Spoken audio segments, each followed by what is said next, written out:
Assalamualaikum dan hidupkan pagi anda bersama MHI 14 Mac. Inspirasi bersama inisiatif One Community, One Recycle dalam melestarikan alam sekitar di projek perumahan rakyat PPR dan dalam masa yang sama mengurangkan kos bayaran sewa rumah. PRN Johor sudah berlalu. Melalui rumusannya, adakah akan menjadi cermin bagi PRU 15 yang akan datang? Teruskan bersama Hanif Miswan dan Hazrina Kasim di studio. Ya, betul. Assalamualaikum semua. Selamat pagi. Apa khabar? Kembali bersama kami di Malaysia hari ini. Dan pastinya ini hari Isnin, hari pembuka bagi minggu yang baru. Dan terus kekal ceria bersama dengan kami, saya Hanif Miswan dan juga Hazrina Kasim. Okey, dan pastinya sepanjang minggu lalu banyak perencanaan yang mungkin dalam kalangan penonton MHI sendiri, Hanif, yang kita lihat sebenarnya ada aktiviti yang dilakukan. Maklumlah masih lagi dalam waktu cuti sekolah. Betul. Ada yang bawa anak balik kampung pergi makan kenduri, dan bagi mereka yang mungkin berada di bahagian selatan pula. Ini mungkin satu yang besar acaranya berlaku baru-baru ini pada 12 Mac hari Sabtu yang lalu berkenaan dengan PRN di negeri Johor. Ya, dan ramai juga rakan-rakan kita kan yang macam hari ini, hari Isnin, yang bawa balik dari selatan ni, dari Johor ke Melaka ke, semua mengadu lenguh kaki lah. Sebab jalan raya pun boleh tahan juga sesak semalam. Banyak dikongsikan di media sosial dan juga di media utama juga melihat kepada semua orang pulang lah daripada tugasan.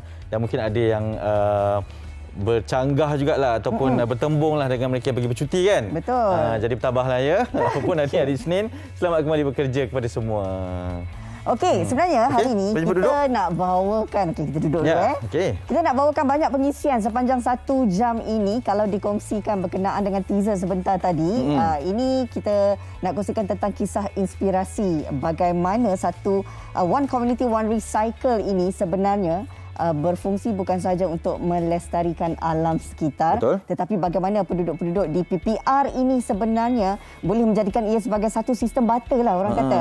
Betul. Dan bila dia dah tukar barangan-barangan ni, rupanya dia ada inisiatif dan insentif lah. Betul. Kan? Adik dia boleh sewa rumah lebih murah. Betul. Lepas tu boleh beli barangan keperluan harian. Mana nak dapat ni?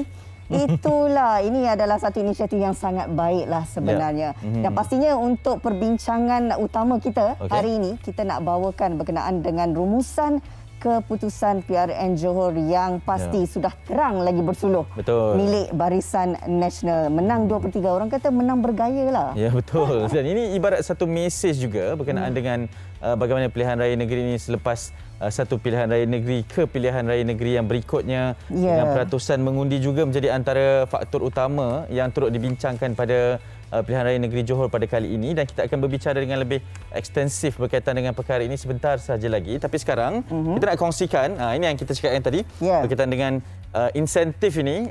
Kalau anda recycle kembali barang-barangan ni, anda akan dapat satu ganjaran yang menarik. Lina, kaki recycle tak? Bolehlah juga.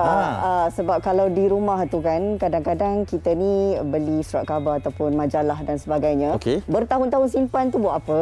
Kan? Jadi kita bolehlah kitar semula. Jap. Nampak sangat kita ni generasi yang dulu-dulu lah. Beli surat lah. khabar. Awak sekarang mana ada dah beli surat khabar sangat. Dululah. Ya, betul. Tapi dalam situasi begini, saya rasa dengan inisiatif yang ada ni sebenarnya memberi semangat jugalah untuk setiap daripada penduduk-penduduk ini. Mereka ini menghargai alam sekitar. Awak tanya saya nak tanya awak juga. Apa barang yang awak kita semula? Saya marah ke tanya? Saya ada energi. Saya ada bersama dengan rakan-rakan saya ni. Kita ada seorang pencinta alam sekitar tau di kalangan rakan saya ni dalam grup WhatsApp yang dah kawan lama-lama ni. Dan hari jadi dia, kisahnya kita belikan tempat-tempat recycle tu lah. Untuk hari jadi dia tak nak yang lain, dia kata. Kalau boleh dia nak semua beli yang tu supaya semua ada sifat yang sama. Kita cintakan alam. Jadi menarik. Semua memang sebelum ni kalau kita macam nak buang apa-apa, kita akan terfikir kepada seorang kawan ni. Kalau dia ni, dia akan suruh kita recycle. So kita lah kena asingkan siap-siap. Dia dididik dan ini mungkin antara perkara yang perlu kita tekankan juga. Kita kan nak ubah dunia kan. Tapi cuba ubah dunia daripada rumah kita sendiri dulu. Susah tu. Ini yang dilakukan oleh inisiatif ni kan. Kita nak lihat paparan berkenaan dengan satu komuniti, satu recycle ini. Jom.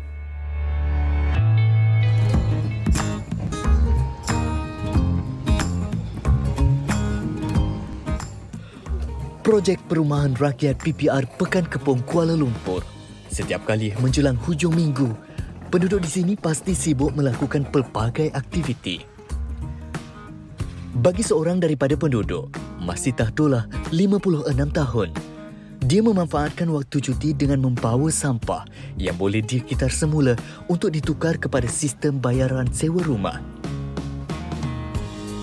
Jika sebelum ini, sampah yang dikumpul akan dibuang begitu sahaja, namun sejak 5 bulan lalu, setiap sampah yang boleh dikitar semula ada nilainya. Menurutnya, aktiviti seperti ini menjadi rutin mingguan selain menjalankan tanggungjawabnya sebagai suri rumah. 4 tahun dah duduk sini dah. Dari 2017 duduk sini sampai sekarang. Apa sewa rumah apa? Sewa rumah RM124 sebulan. Bulan lepas? Telah dalam RM12. Dalam RM12. Okeylah, kira membantu jugalah kan. Alhamdulillah lah pada barang-barang tu buang lantai sampah. Maka kita ni lah kan, kita nak hantar kita semula lah macam tu lah. Kira okey lah, alhamdulillah lah. Isu tunggakan sewa rumah dalam kalangan penduduk Projek Perumahan Rakyat PPR dan Perumahan Awam PA di Kuala Lumpur cukup membimbangkan. Lebih RM50 juta nilai kerugian yang ditanggung oleh Dewan Bandaraya Kuala Lumpur DBKL dalam menangani isu ini. Pelbagai inisiatif dilakukan bagi mengurangkan beban hutang yang ditanggung oleh penduduk. Terkini satu daripadanya ialah dengan melestarikan alam sekitar hanya dengan menggunakan sampah. Pernahkah anda terfikir dengan memvariasikan fungsi sampah dapat ditukar kepada bayaran sewa rumah dan barangan keperluan harian? Secara tidak langsung, perkara ini sedikit sebanyak mampu mengatasi masalah tunggakan sewa ini.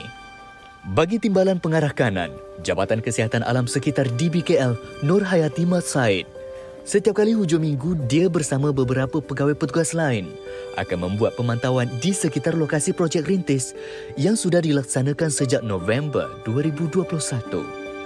Inisiatif One Community, One Recycle adalah program berkonsepkan sistem barter yang bertujuan menggalakkan amalan kitar semula dalam kalangan komuniti setempat.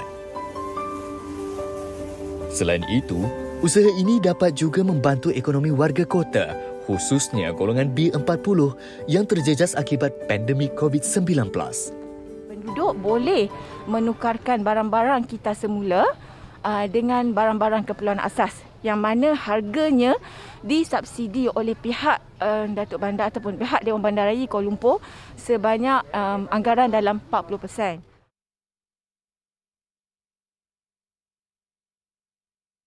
Keadaannya di mana penduduk akan membawa barang-barang kita semula di kios yang telah kita sediakan seminggu sekali.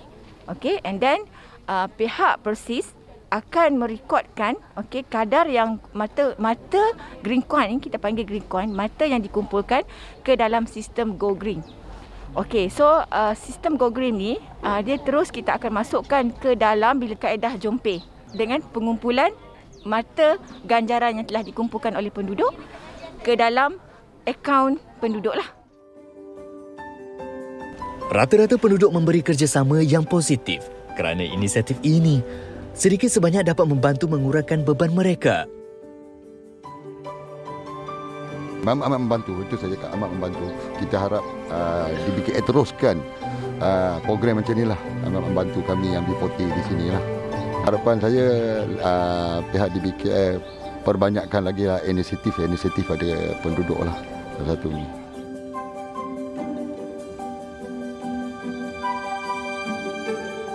Sehingga kini daripada jumlah keseluruhan, iaitu seramai 900 penduduk di situ, sebanyak 391 orang atau 40% daripadanya telah menyertai program ini.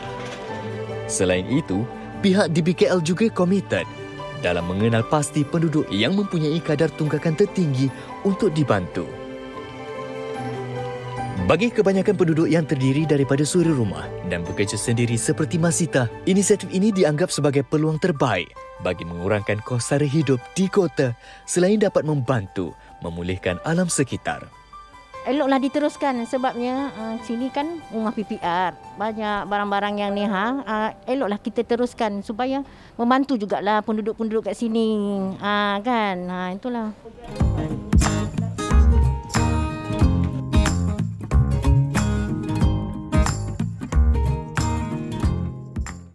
Okey, itu dia tadi satu inisiatif yang amat baik sekali. Kalau kita lihat bukan sahaja ianya memberi kemudahanlah kepada penduduk-penduduk di PPR ini untuk mereka mendapatkan barang keperluan dengan penukaran green coin itu, tetapi dalam masa yang sama sebenarnya dapat memastikan kawasan PPR itu sentiasa bersih. Kerana gambaran sebelum ni selalu kita bayangkan ataupun kita pernah dengarlah dalam situasi PPR yang keadaannya tidak bersih, kotor dan sebagainya. Sekurang-kurangnya langkah ini dapat menjaga kawasan persekitaran PPR itu. Betul, dan simbolik green coin tu kan.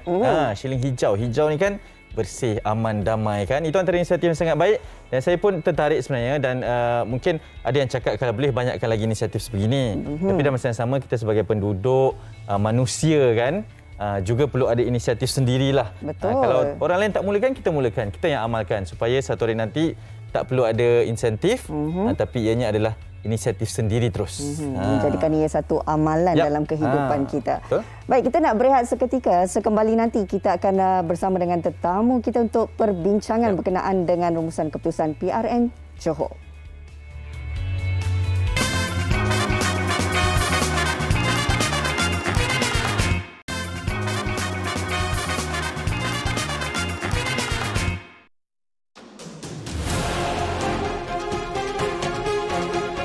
Pilihan Raya Negeri Johor yang diadakan pada Sabtu lalu menyaksikan rakyat negeri Johor melunaskan tanggungjawab mereka untuk keluar mengundi. Kehangatan bermula selepas penamaan calon pada 26 Februari lalu dan seterusnya pengundian awal pada 8 Mac. Dengan suasana norma baharu yang ditetapkan, pematuhan prosedur operasi standard SOP juga berjalan dengan lancar. Bermula jam 8 pagi, ketika proses membuang undi bermula sehingga jam 6 petang, tiada masalah berlaku dan semua pihak memberikan kerjasama yang memuaskan. Sebanyak 56 kerusi dipertandingkan dengan 239 calon daripada 10 parti politik dan 16 calon bebas yang layak bertanding berdasarkan sidang media daripada Suruhanjaya Pilihan Raya SPR. Selepas selesai pengiraan undi, mengesahkan Parti Barisan Nasional BN memenangi 40 daripada 56 kerusi, diikuti Pakatan Harapan PH sebanyak 11 kerusi dan Perikatan Nasional PM sebanyak 3 kerusi. Manakala Parti Keadilan Rakyat PKR dan Ikatan Demokratik Malaysia Muda masing-masing mendapat 1 kerusi. Barisan Nasional berjaya merangkul kecemerlangan di Johor dengan memperoleh lebih 2/3 majoriti undian. Manakala Menteri Besar Johor, Datuk Hasni Mohamad, menang di kerusi Dewan Undangan Negeri Don N53 Benut dengan majoriti 5,859 undi. Pengerusi Barisan Nasional BN Johor itu berdepan saingan 4 penjuru, menewaskan 3 lagi calon dengan jumlah keseluruhan 10,896 undi. Walaupun begitu, jumlah peratusan yang keluar mengundi agak sedikit berbanding PRN Melaka dan Sarawak, iaitu hanya 1.426 juta atau 54.92% sahaja.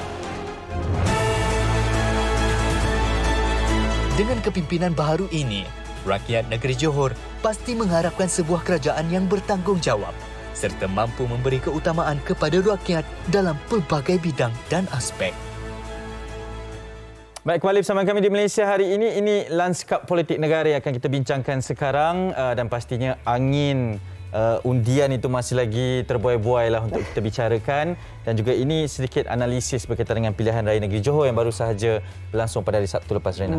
Dan yang pastinya kita melihat bahawa sejarah yang diulang kembalilah pada PRN Melaka pada 20 November lalu dan dalam pada pilihan raya di negeri Johor ini menyaksikan juga BN berjaya merampas beberapa don yang sebenarnya pernah tewas pada PRU ke-14 yang lalu seperti di Yong Ping di Pekan Nas, merupakan kubu kuat PH sendiri.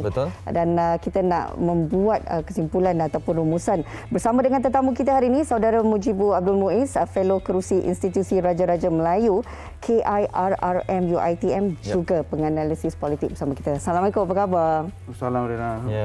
Ya, baru pulang ya? Baru pulang. Malam jam sikit lah dekat highway tu, alhamdulillah sampai lah. Apapun selamat juga tiba sampai bersama kami pagi ini. Mungkin sebagai mukadimah pembuka bicaranya, melihat kepada keputusan PRN Johor ini, dan kita nak raikan tajuk kita pada pagi ini. Adakah ini cerminan bagi PRU ke-15 nanti? Kalau nak dikatakan ini cerminan itu mungkin bagi saya dia memberikan refleksi lah, ya. Kerana apa yang saya dapati, ada beberapa perkara yang saya rasa masih belum ditambah baik, dan ia perlu ditambah baik dengan secepat mungkin sebelum muncul mana-mana lagi PRN ataupun sudah tentulah PRU ke-15. Kerana apa yang saya perhatikan, selepas kita belajar daripada 3 pilihan raya di Melaka, di Sabah dan di Sarawak, dan di Johor ni yang keempat lah. Ya, bagaimana kita memperkasakan undi 18 dan memberikan hak mengundi kepada mereka yang berusia muda ini, dan juga pengundi secara automatik itu dikuatkuasakan. Tapi sehingga hari ini saya nampak tidak ada satu tindakan yang membolehkan mereka ini diberikan pendidikan, pendedahan ataupun ada kempen-kempen secara terbuka bagi menggalakkan mereka ini keluar mengundi. Kerana apa yang saya perhatikan di Johor, orang muda excited nak mengundi. Tapi bila sampai ke kotak undi, dia jadi macam dia tak tahu nak, bukan tak tahu nak undi, dia macam panik sebentar, mungkin keterujaan itu kan. Dan juga yang saya saksikan adalah mereka ini mengundi bukan disebabkan kerana kesedaran, tetapi disuruh mak bapak, kan, kawan-kawan, kerana terlampau excited, dan juga banyaklah lagi, ada satu sekolah saya pergi tu, Sri Saujana sekolah tu, dia kata saya ingat dakwah kekal tu celup kat tangan, itulah nak pangkah kat kotak.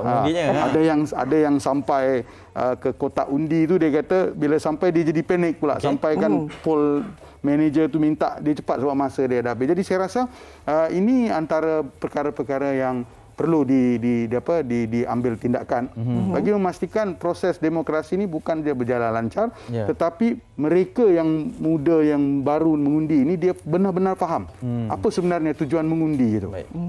Baik, kalau kita lihat sebenarnya dalam PRN Johor yang berlalu ini, BN telah mendapat 40 kerusi, dan ini semestinya ada juga dalam kalangan penganalisis politik sudah menjangkakan, tapi melihatkan kepada parti-parti lain yang ada juga tidak memenangi apa-apa kerusi ini, bagaimana melihat kepada faktor pilihan pengundi pada kali ini? Ya, kalau kita bercakap tentang pilihan raya, ada 2 perkara yang menjadi persoalan. Satu, bagaimana keputusan pilihan raya itu ditentukan, dan yang kedua adalah sejauh mana parti yang menang itu benar-benar mendapat undi yang memberikan refleksi kepada kemenangan sebenar itu. Jadi ramai orang bertanya, kalau tengok undi UMNO tak menang, ya. Kalau tengok daripada 1.4 juta undi yang dibuang itu, BN hanya dapat sekitar 500 ataupun 600 undi. Tetapi parti lain tu dapat dalam hampir 800 undi. Tapi kita juga kena faham, kita tidak mengamalkan pilihan raya yang bersifat proportionate ataupun pernisbahan, tapi kita menggunakan majoriti muda ataupun first past the party. Maknanya siapa parti yang cecah 28 itu daripada 56 kursi, maka dia bentuk majoriti muda. Apatah lagi kalau kita tengok ni tambah 10, 38 itu 2/3. Barisan Nasional ada 40. Macam main badminton lah. Kan? Kalau katalah Lee Chong Wei lawan Lindan kan. Set 1 Lee Chong Wei menang 21-0. Set kedua Lindan menang 21-18. Set ketiga Lindan menang lagi 22-24. Kalau campur semua poin tu, Lee Chong Wei lah menang sebab Lee Chong Wei banyak poinnya. Tapi kita tak begitu, kerana kita menggunakan prinsip majoriti muda. Ya, tapi apapun, ya, sebenarnya bagi saya yang paling penting adalah turun mengundi itu dia perlu banyak. Sebab bila dia turun dengan beramai-ramai dan undi yang dijumlahkan itu banyak, jadi kita boleh tahu hasrat sebenar. Ya, kita tiada masalah mana-mana parti menang, kerana kita harus menghormati keputusan itu. Tetapi persoalannya adalah apa yang kita lakukan untuk memastikan supaya suara mereka di kotak undi itu memang merefleksi sebenarnya kehendak negeri Johor. Sebab kalau kita tengok rendah, tapi rendah itu sebenarnya taklah rendah sebab peningkatan pengundi itu. Ya, bila dia naik daripada 1.7, 1.8 kepada 2.6 juta pengundi, maka saya kata kalau 50% itu sebab jumlah itu sudah banyak berbanding yang dulu, maka dia rendah. Dan yang kita lihat memang pengundi akar umbi lah yang berada di Singapura bukan tidak balik. Saya mendengar katanya undi pos itu banyak hanky-panky dan haywire yang berlaku di Singapura. Katanya bila pergi ke pusat mengundi itu dia jadi macam tersekat dan sebagainya, kena minta gambar daripada keluarga di Johor untuk bagi, bila bagi pula dah diterima tiba-tiba disqualify kerana technical error. Jadi banyak di situ. Dan saya rasa kita sudah belajar daripada 3 pilihan raya ini kan, Sabah, Melaka dan Sarawak, dan di Johor lah keempat. Maka saya rasa barangkali kita sudah harus memikirkan bagaimana juga kita boleh memikirkan kaedah bagi memudahkan mengundi. Ya, contohnya lah kan, apakah kita tidak mahu melihat kaedah lain mengundi selain daripada pergi kotak mengundi? Jadi tak adalah kes macam ada seorang wanita pergi dia positif dia kena compound pula. Kan? Kalau kita tengok macam di Amerika, dia orang boleh memperkenalkan undi secara email ketika pilihan raya presiden, dan ini mengejutkan. Lagi tinggi orang pergi mengundi kerana mudah. Kan? Kalau kita kata di Singapura kan, sampai ke stesen-stesen MRT pun ada buat pilihan raya. Jadi kita boleh guna masjid ke surau ke, kan, tak perlu pergi sekolah dan sebagainya. So saya rasa kaedah tu boleh dibuat pelbagai, undi dalam talian ke ataupun memperkasakan undi pos sendiri ke. Ya, macam contohlah kita kata kalau di Indonesia pilihan raya kan, setiap konsol di Malaysia tu boleh jadi pusat undi. Jadi kalau kita di Malaysia ni, apa salahnya SPR buka booth ke mengundi kan? Di pejabat SPR pergi mengundi, ya, ataupun gunakan pejabat pos ke apa, tak ada masalah. Kita ada kaedah itu. Jadi ini bukan saja boleh memastikan ianya tidak membunuh motivasi untuk mengundi kerana ia telah dimudahkan, dan kaedah yang pelbagai ini menjadikan orang itu sentiasa waspada bahawa okey, tiada masalah untuk ini. Anytime boleh mengundi. Baik, itu mungkin antara penambahbaikan yang boleh dilakukan. Tapi kalau boleh saya nak tarik perhatian kepada ialah peratusan yang mengundi itu satu perkara, tapi yang keluar mengundi itu juga sudah membuat keputusan mereka. Itu yang perlu kita raikan juga pendapat dan juga kemenangan Barisan Nasional. Adakah ini satu mesej daripada rakyat melihat kepada, sebab ini mungkin pertembungan kalau di media sosial lain pertembungannya, persepsinya. Kalau di dunia realiti ini tafsirannya. Adakah ini mesej yang jelas bahawa ini yang dimahukan pada ketika ini dengan penat lelah pandemik, dengan pertukaran angin politik dan sebagainya, Mujibur? Ya, saya setuju bahawa apa yang dipertontonkan di Johor ini adalah satu kehendak rakyat yang mahu melihat politik yang menyelesaikan masalah. Kerana rata-rata yang saya temui berpendapat bahawa betul, kami masih lagi percaya bahawa politik ini perlu bersih, perlu berintegriti. Kami tidak mahu budaya rasuah, kami tidak mahu ada pemimpin yang korup dan sebagainya. Tetapi dalam keadaan semasa, kehendak dan desakan ekonomi rakyat itu lebih prioriti pada mereka. Dan mereka melihat, bukan sahaja melihatlah ya, mereka sudah ada pengalaman sebenarnya memilih parti A dan parti B, dan sudah boleh membandingkan. Malah di celah-celah parti A dan parti B itu ada parti C yang memerintah mereka. Jadi mereka berpendapat adalah tidak wajar kepimpinan politik yang diberikan amanah untuk sentiasa berpolitik atas katanya kestabilan dan kemakmuran dan sebagainya. Tetapi pada mereka asas politik itu adalah memberi pulangan dan pembangunan, terutamanya mereka-mereka di Johor ni yang begitu terkesan dengan pandemik. Penutupan sempadan itu, bisnes tak jalan, Grab kurang. Kalau yang kerja di sektor pelancongan paling terjejas katanya. Duduk kerja hotel katanya di 2 tahun tidak ada gaji. Bila buka semula dia kata dapat potongan gaji itu 40%. Terpaksa. Ya, bila ada VTL ini dia kata dibuka pada April, mereka melihat sukar pula, disukarkan jadi pelancong ni. Jadi dia kata kalau boleh ini perkara-perkara yang perlu diselesaikan. Kalau di kawasan Felda pula dia kata ya, sawit tengah naik dia kata. Tapi harga baja tu tinggi katanya. Harga racun tinggi. Macam mana ni? Ya. Kalau yang kawasan-kawasan yang orang muda banyak, dia kata kerja tak ada. Ya. Kalau Grab dan juga food semua ni apa tu kita panggil e-hailing itu semua tu pun juga dia kata tidak semudah dahulu. Jadi saya rasa apa yang dihantarkan ini barangkali disahut bahawa mereka mahukan kestabilan politik, dan kestabilan politik yang diberikan kepada Parti Barisan Nasional itu perlu diterjemahkan dalam bentuk tindakan. Kerana mandat sudah diberi, majoriti yang dimaukan juga sudah ada. Kali ini mereka tidak ada alasan lagi bahawa sukar untuk buat keputusan. Maka perlu cepat membentuk exco kerajaan dan sebagainya bagi memastikan Johor ni ekonominya kembali ke landasan yang tepat. Stabil. Itulah sebenarnya yang dimahukan oleh rakyat yang telah pun membuang undi pada Sabtu lalu untuk melihatkan kestabilan politik dan juga kepentingan ekonomi bagi mereka sendiri. Kita juga nak dengarkan pandangan rakyat sendiri, harapan mereka bagaimana sebenarnya, apa yang mereka mahukan di Johor ini. Silakan.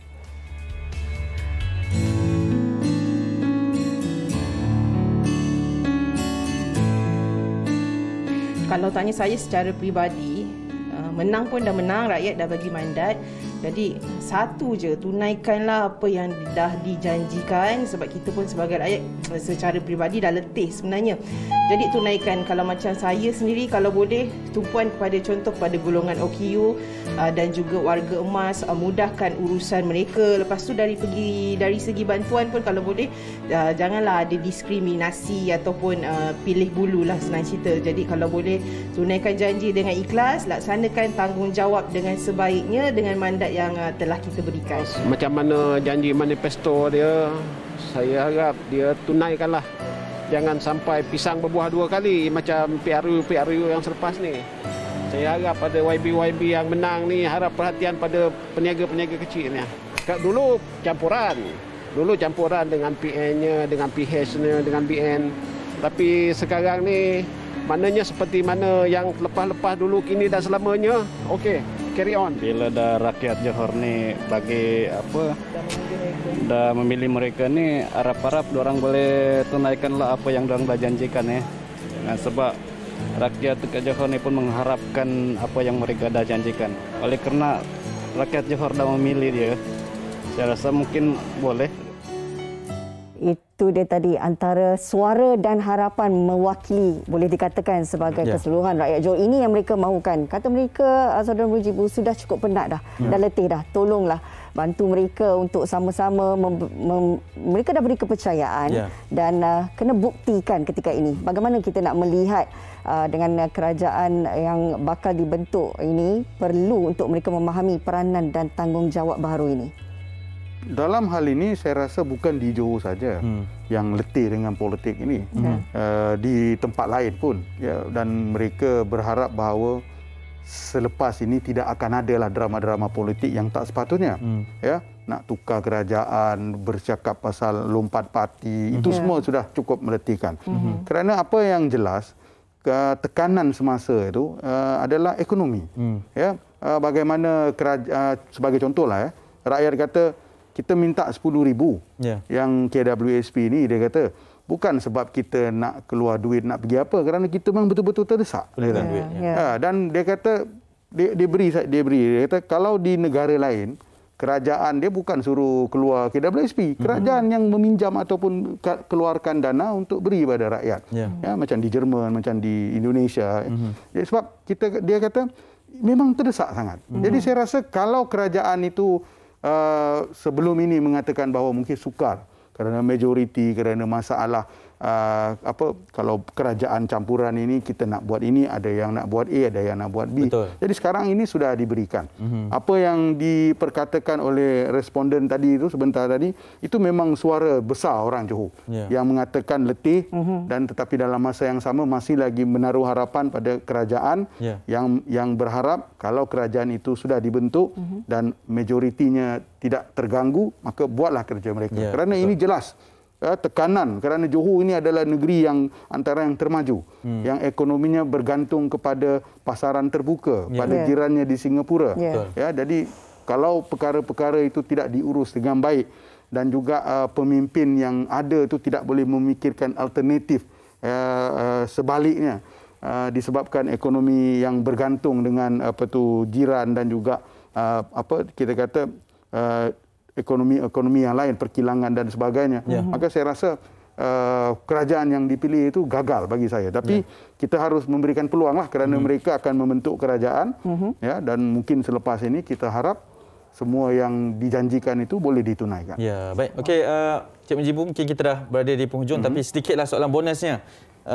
Dengan adanya ataupun kejayaan di PRN Johor ini, kegendang pilihan raya umum itu telah pun dipalu. Ada juga lawangan-lawangan penyokong-penyokong.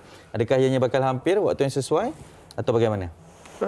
Itulah kalau ditanya pada saya rasa mandat itu berakhir pada 2023. Dan desakan-desakan ini datang daripada parti. Kalau kita tengok desakan parti ini sudah tentulah mereka ni memang kalau boleh besok pun nak pilihan raya sebab berada di dalam keadaan yang memberikan kelebihan. Tapi bagi saya kalaulah boleh dilupakan seketika politik ini apa salahnya mereka yang masih lagi ada mandat ini berjiwa besar, parlimen pun tengah sidang untuk selesaikan benda-benda yang sepatutnya diselesaikan. Terutamanya dalam beberapa aspek. Satu, reformasi politik dan institusi yang dijanjikan. Akta lompat parti selesaikan. Kerana kita risau dalam keadaan semasa ini itu masih boleh berlaku.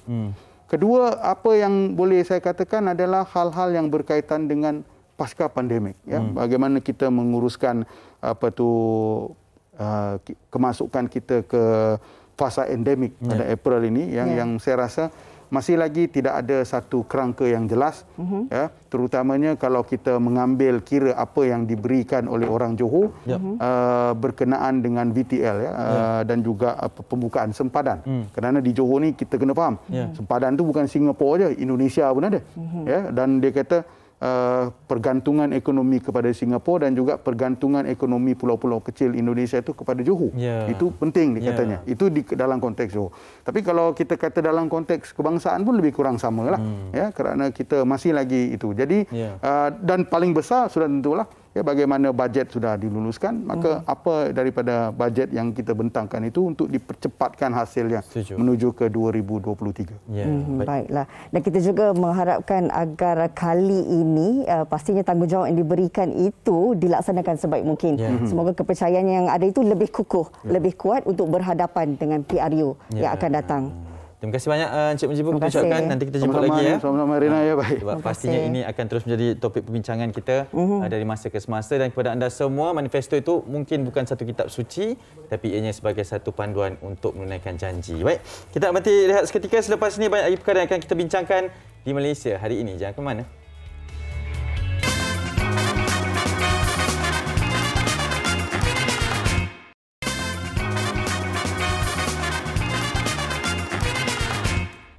Kembali lagi bersama kami di Malaysia hari ini. Pastinya kita nak bawakan antara perkembangan terkini di medsos lah.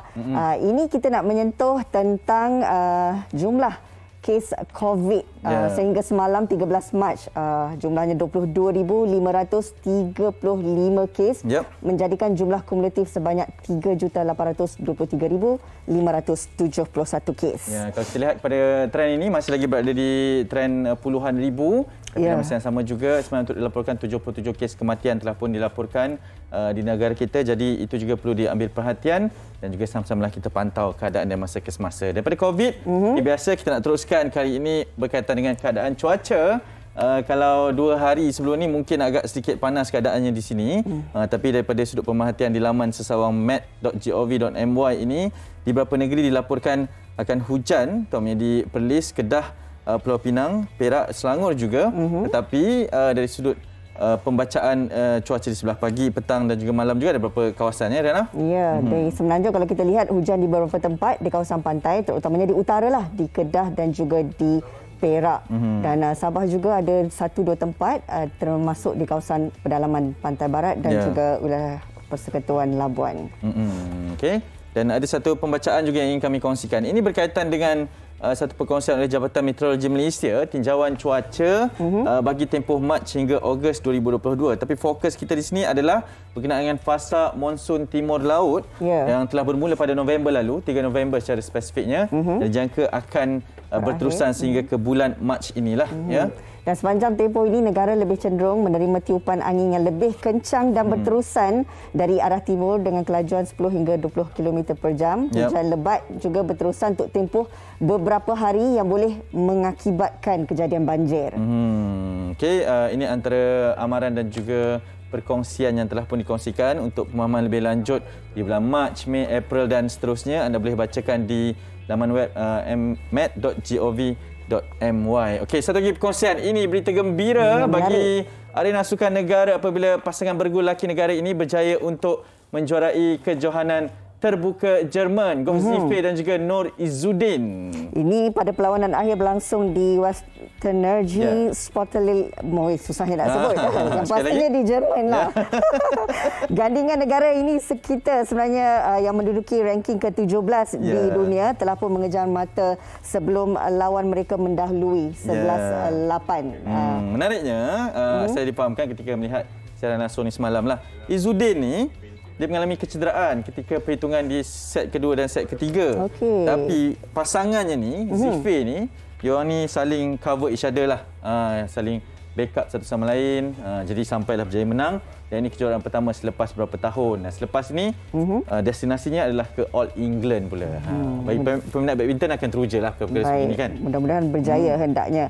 Baik, itu berkenaan dengan kisah badminton yang mana dijuarai oleh Malaysia. Kami juga nak wawarkan sesuatu yang istimewa. Ini peminat-peminat slot Akasia termasuk Hanif sendiri. Drama. Yang mana kita nak kongsikan lah. Kalau sebelum ini, slot Akasia bersiaran dari Isnin hingga Jumaat. Jam 7 malam. Tapi berita gembira untuk anda semua. Hanif, berita gembira untuk awak. Berita gembiranya adalah akan bersiaran setiap hari dari Isnin hingga Ahad. Wow, gembiranya saya mendengar berita ni, betul? Dan ini anda boleh saksikan, jangan lupa. Okey, jadi sekarang hari-harilah kita semua boleh menyaksikan drama dan juga berdrama lah dalam kehidupan kita kan. Ya, betul. Rasa sakit pinggang ke macam mana ni? Dari pagi tadi saya dah cakap dah. Sakit belakang. Daripada tadi tengok macam tak tentu arah duduk kan. Jangan risau. Okay, kita ada penyelesaiannya. Okey, tak risau. Okey. Ini kami nak kongsikan untuk mereka yang mungkin mengalami masalah sakit belakang seperti Hanif. Kita nak mengajar satu teknik senaman yang boleh dilakukan sendiri di rumah. Betul eh? Ya. Jadi jom sama-sama kita saksikan. Silakan.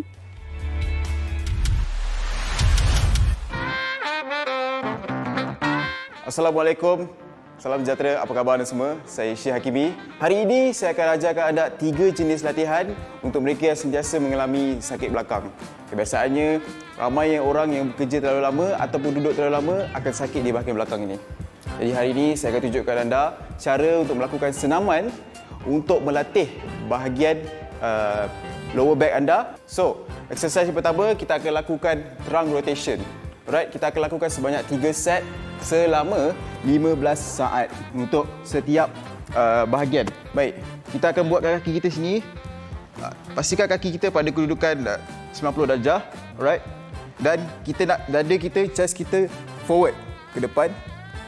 Dan kita pusing ke kanan. Sampai habis. Kita kedekan balik. Dan kita pusing ke kiri.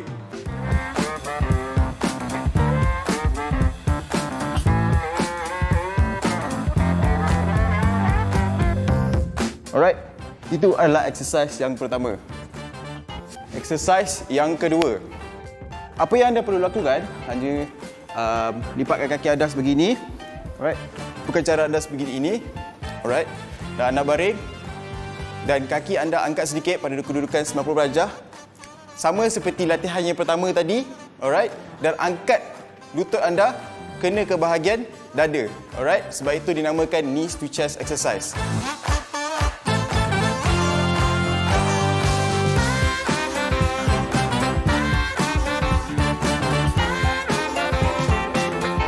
Pastikan breathing teknik anda betul untuk mengelakkan sebarang kecederaan dan lebih bertenaga untuk kita lakukan. Lakukan masa yang sama 15 saat selama 3 kali. Senaman yang ketiga yang dinamakan sebagai child pose dan bergabung dengan cobra stretch. Senaman ini sangat-sangat bagus untuk mereka yang mengalami sakit belakang terutama di bahagian lower back. Saya akan tunjuk kepada anda. First things first, apa yang anda perlu lakukan? baring pada bahagian ini. So, anda lakukan sebanyak 3 kali selama 15 saat untuk setiap satu set. Anda angkat perlahan dada ke diri anda. Perlahan-lahan selama 15 saat dan naik terus kepada child pose. Lakukan sekali lagi.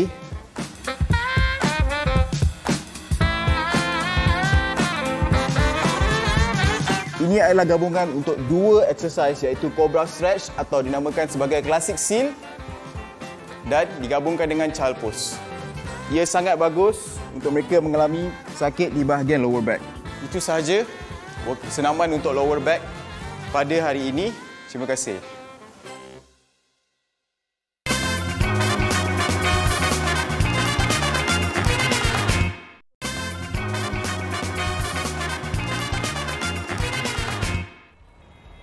Baik, kembali bersama kami di Malaysia hari ini dan sekarang kami berada di pelancaran Jom Ronda di Seri Pentas dengan kerjasama Redoxon oleh Bayer. Sememangnya saat ini amat bertepatan buat Redoxon untuk menyertai usaha sama ini dalam membantu semua orang dalam meningkatkan kesedaran bagi penjagaan kendiri di masa kini dalam komuniti. Dan kru Redoxon Jom Ronda kini sedia untuk menerjah komuniti dan memberikan pakej penjagaan Redoxon Care Packages secara percuma. Dan kini sebenarnya kita bersama dengan pengarah pengurusan Bayer Malaysia, Ketua Bahagian Negara Kesihatan Pengguna Malaysia, Singapura, Brunei iaitu Puan Leong Sok Fan. Jadi dah berada di sini Puan, mungkin boleh kongsikan apakah sebenarnya tujuan kerjasama Redoxon dengan Jom Ronda ini. Silakan. Terima kasih ya. Redoxon amat berbesar hati menjalinkan kerjasama dengan Media Prima dengan mengambil bahagian dalam kempen Jom Ronda kali ini. Kempen ini amat bermakna kepada Redoxon supaya kami dapat terus memberikan perkhidmatan, menyokong pengguna dan komuniti dalam kalangan kehidupan kita. Kempen ini juga merealisasikan tujuan jenama Redoxon agar sentiasa berupaya untuk memupuk daya tahanan manusia melalui kesihatan yang baik, agar komuniti semua dapat menghadapi cabaran mendatang dengan rasa lebih yakin. Bagi kebanyakan rakyat dan orang Malaysia, penjagaan diri kini semakin penting menjadi keutamaan. Sebagai contohnya, kami melihat peningkatan pengambilan vitamin C di kalangan rakyat untuk menyokong imuniti yang lebih sihat. Kami harap dengan kerjasama antara Redoxon dan Jom Ronda akan menaikkan lagi tahap penjagaan diri agar rakyat kekal sihat dan selamat. Okey, menarik. Kalau tadi kita dah dengarkan mukadimahnya kerjasama ini, jadi kita nak perkenalkan juga, kita turut bersama dengan Datuk Michael Chan, CEO Media Prima Omnia Sdn Bhd. Datuk, mungkin boleh kongsikan, nampak dah ni Jom Ronda ni kan? Dah semangat tadi. Ke manakah destinasi mereka dan bagaimana sebenarnya komuniti boleh mendapatkan pakej penjagaan Redoxon Jom Ronda ni, Datuk? First of all, terima kasih kepada Redoxon. Jom Ronda kini kembali bersama Redoxon. Redoxon penaja utama kita. Kita akan ke seluruh Lembah Kelang. Hari ini, kru akan berada di UK Perdana. Okey. Kalau anda nak kru Jom Ronda datang rumah anda, tenang aja. Pergi FB dan IG Jom Hebo Official. Dan anda akan dapat barangan khas dari Redoxon. Menarik tu, Datuk. Dan pastinya hari ini juga kita bersama dengan rakan community Redoxon. Ini memang cukup hebat. Dia cuba-cuba masuk kat sini lah. Segak bergaya. Cuba dia cuba. Kita perkenalkan Haziq. Haziq Husni. Baik, mungkin Haziq boleh kongsikan antara kebaikan Redoxon Triple Action ni. Okey, dekat tangan saya sekarang ni ada Redoxon Triple Action. Dengan rumusan yang dipertingkatkan. So, dia ada manfaat 3 dalam 1. 3 in 1. Dia ada vitamin C, zinc dan kini ada vitamin D. Nak tahu vitamin C tu apa? Vitamin C tu adalah untuk menyokong sistem imuniti sihat dan bertindak sebagai antioksida untuk melindungi tubuh kita daripada kemudaratan oksidatif dalam dunia yang penuh mencabar sekarang ni. Tapi nak bagi tahu something, benda yang paling hebat Redoxon Triple Action diperakui halal, tiada gula tambahan, tiada pengawet tambahan, ada perisa oren yang sedap dan korang boleh ambil setiap hari. Letak 1 tablet, minum sehari memang best. Memang best. Ambil lah Redoxon Triple Action dan jom kita mulakan Redoxon X. Jom ronda. Wow. Kita dengar pun kita rasa dah bersemangat ni Datuk Puan dan bersama Aziz juga adalah Orange Tan juga turut menjadi rakan komuniti. Jadi kalau dah bersedia boleh kita lancarkan sekarang pada hari ini. Mari. Boleh kita pergi sikit. Boleh ambil kedudukan semua. Acara play off akan dimulakan oleh Puan Leong Suk Fan dan juga Datuk Michael Chan bersama dengan rakan-rakan komuniti dan mereka akan terus ke destinasi mereka bersama. Kalau dah bersedia dalam kiraan 3, 2, 1.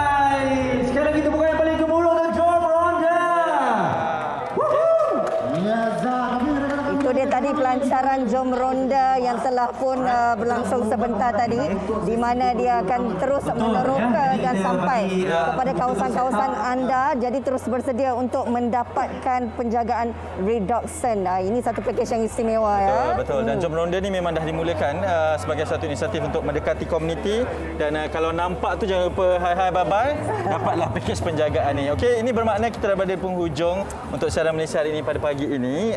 Menarik kerana esok kita akan berbicara berkenaan dengan menjaga warisan turun-temurun. Ini untuk beberapa individu lah dalam menjaga dan memelihara warisan turun-temurun daripada pemeliharaan dan juga pembinaan rumah tradisional. Jadi kita dah berakhir di sini. Terima kasih kepada semua penonton Malaysia hari ini. Saya Hazrina Kasim. Saya Hana Miswan. Jangan lupa jaga diri, senyum selalu. Assalamualaikum. Bye-bye.